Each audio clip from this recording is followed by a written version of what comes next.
Bloquons tout le 10 septembre 2025. Avez-vous le droit de faire grève?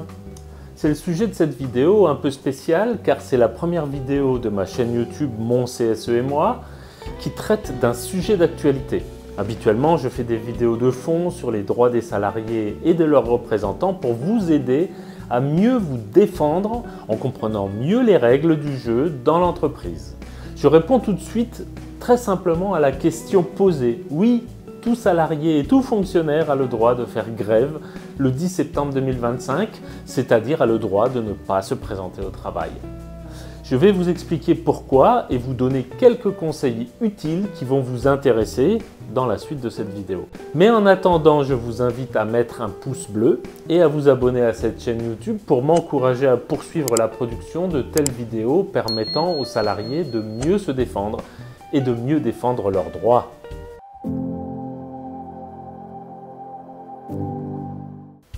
Alors oui, vous avez le droit de ne pas aller travailler mercredi 10 septembre 2025, c'est-à-dire vous avez le droit de faire grève, car il y a un appel à la grève nationale et interprofessionnelle, c'est-à-dire pour toutes les branches professionnelles, et ce de la part de 3 organisations syndicales. Donc vous êtes couverts par cet appel. Je rappelle qu'il y a par ailleurs un appel à la grève et à la manifestation de l'ensemble des organisations syndicales, représentatives ou non, le 18 septembre 2025. Mais ce n'est pas le sujet ici. Incidemment, je rappelle aussi que le droit de grève est un droit constitutionnel, donc un droit très solide. Venons-en au fond. Le motif de l'appel à la grève pour le 10 septembre est économique et social, et donc la grève est légale, car les appels à mobilisation citent l'avenir des retraites, le pouvoir d'achat et le taux de chômage. Ce qui n'est pas permis, c'est de faire grève pour des raisons politiques uniquement. Demander la démission du gouvernement ou du président de la République, par exemple, ou manifester contre la visite en France d'un chef d'État étranger. Dans ces cas-là, il n'y a pas de motif économique ou social, la grève ne serait donc pas autorisée. Or, dans le cas qui nous intéresse, les appels à la grève font explicitement référence à l'avenir de retraite, au pouvoir d'achat et au taux de chômage. Donc voilà le motif économique et social. Les 3 syndicats qui ont appelé à la grève sont Sud Solidaire, la CGT et Force Ouvrière. Sud Solidaire appelle explicitement à cesser le travail ce jour-là, je cite, « L'Union syndicale solidaire appelle à se mettre en grève et à soutenir le mouvement Bloquons tout. Mobilisons-nous et notamment par la grève le 10 septembre et après. » Fermez les guillemets. La CGT, quant à elle, appelle ses syndicats à débattre avec les salariés et à construire la grève partout où c'est possible. Le syndicat Force Ouvrière, enfin, a déposé un préavis de grève du 1er septembre au 30 novembre, ce qui protège non seulement les salariés grévistes, mais aussi les fonctionnaires qui ont besoin d'un préavis de grève pour pouvoir faire grève.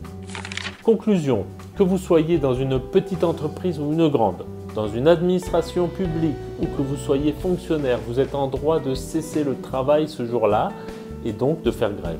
L'inconvénient évidemment, c'est que vous ne serez pas payé ce jour-là, mais ça c'est le prix à payer comme on dit. Et surtout, ne tenez pas compte des éventuelles intimidations de votre employeur.